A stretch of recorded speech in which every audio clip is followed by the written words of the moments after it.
Saudara-saudaraku yang terkasih, selamat berjumpa di Renungan Harian di channel Katolik kita.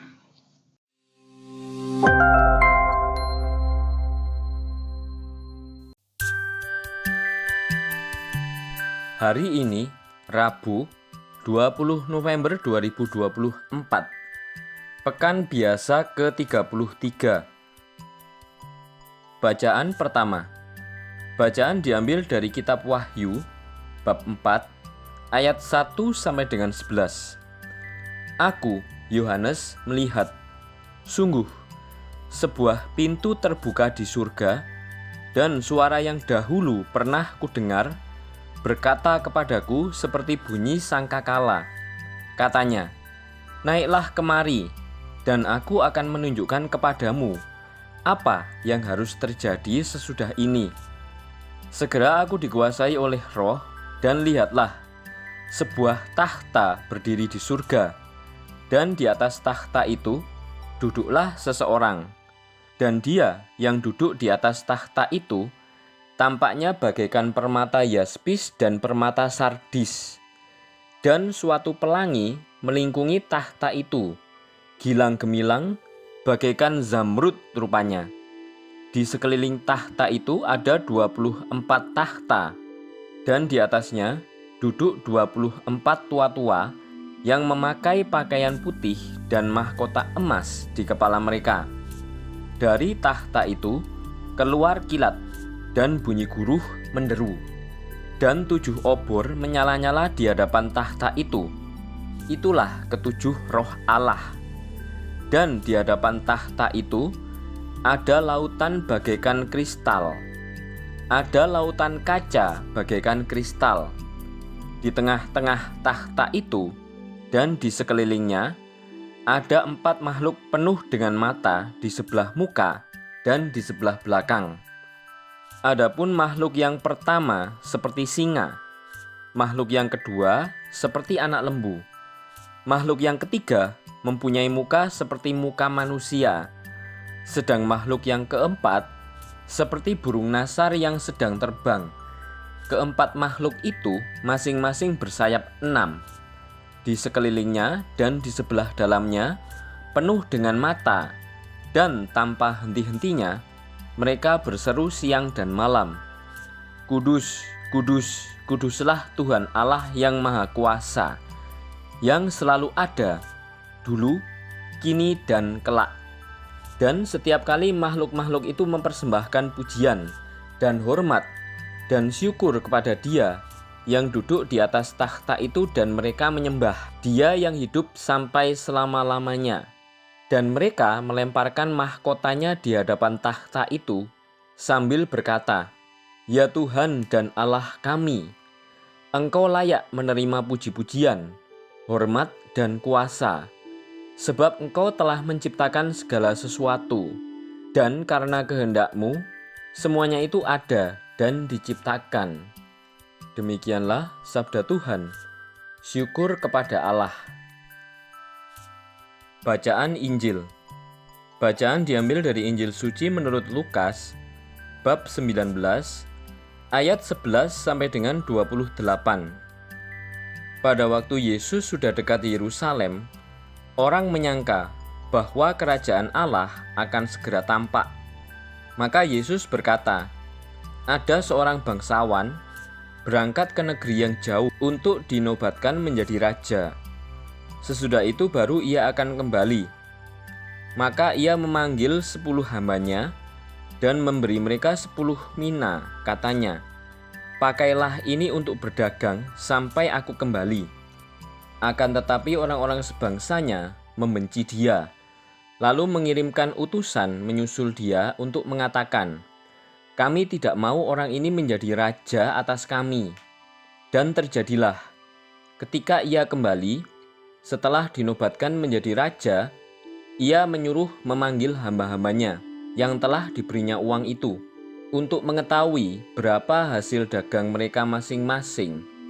Yang pertama datang dan berkata, Tuan, mina tuan yang satu itu telah menghasilkan 10 mina. Katanya kepada hamba itu, baik sekali perbuatanmu itu, hai hamba yang baik. Engkau telah setia dalam perkara kecil. Karena itu terimalah kekuasaan atas 10 kota. Datanglah yang kedua dan berkata, Tuanku, mina Tuan telah menghasilkan 5 mina. Katanya kepada orang kedua itu, dan engkau kuasailah 5 kota. Dan hamba yang ketiga datang dan berkata, Tuan, inilah mina Tuan. Aku telah menyimpannya dalam sapu tangan, sebab aku takut akan Tuan, karena Tuan adalah manusia yang keras. Tuan mengambil apa yang tidak pernah Tuan taruh, dan Tuan menuai apa yang tidak Tuan tabur. Kata bangsawan itu, Hai hamba yang jahat, aku akan menghakimi engkau menurut perkataanmu sendiri. Engkau sudah tahu, aku ini orang yang keras. Aku mengambil apa yang tidak pernah kutaruh, dan menuai apa yang tidak kutabur. Jika demikian, mengapa uangku tidak kau berikan kepada orang yang menjalankan uang? Maka sekembaliku, aku dapat mengambilnya serta dengan bunganya. Lalu katanya kepada orang-orang yang berdiri di situ, Ambillah mina yang satu itu, dan berikanlah kepada orang yang mempunyai 10 mina itu. Kata mereka kepadanya, Tuan, ia sudah mempunyai 10 mina. Ia menjawab, Aku berkata kepadamu, setiap orang yang mempunyai, ia akan diberi. Tetapi siapa yang tidak mempunyai, daripadanya akan diambil juga apa yang ada padanya. Akan tetapi, semua seteruku ini yang tidak suka aku menjadi rajanya, bawalah mereka kemari dan bunuhlah mereka di depan mataku. Setelah mengatakan semuanya itu, Yesus mendahului mereka meneruskan perjalanannya ke Yerusalem.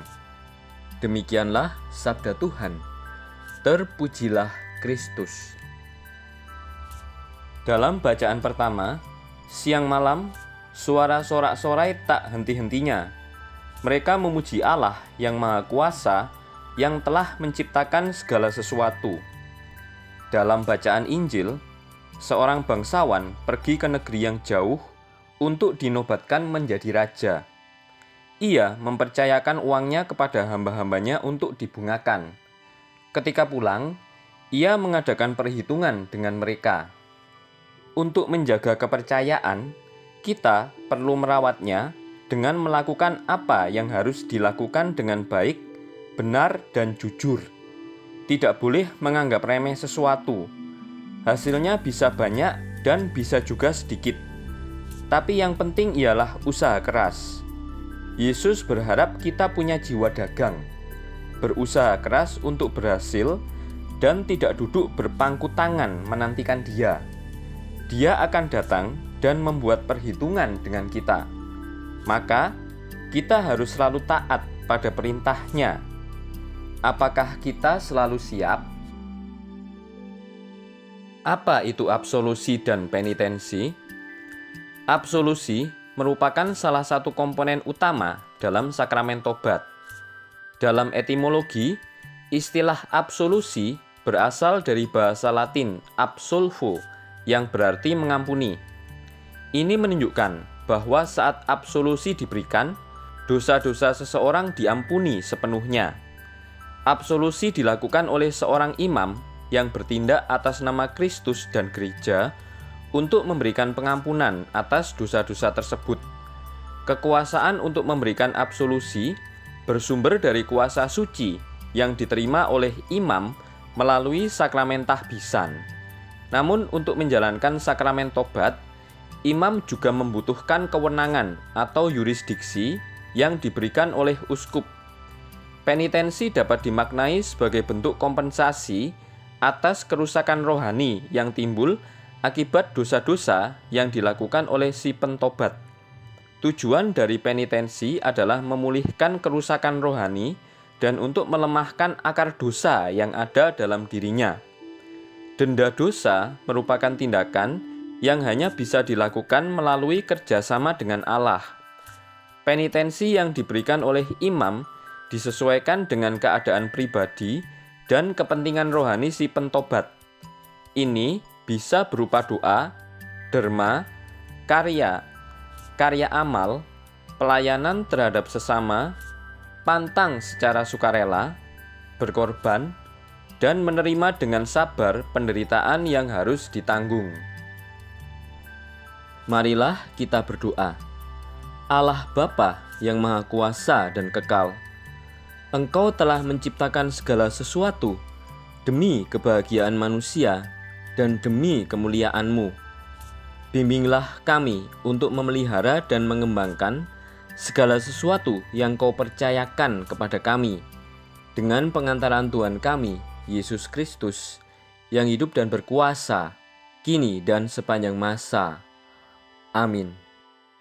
Saudara-saudari yang terkasih, terima kasih atas kebersamaannya dalam renungan harian ini. Kita jumpa lagi di renungan harian berikutnya. Berkah dalam.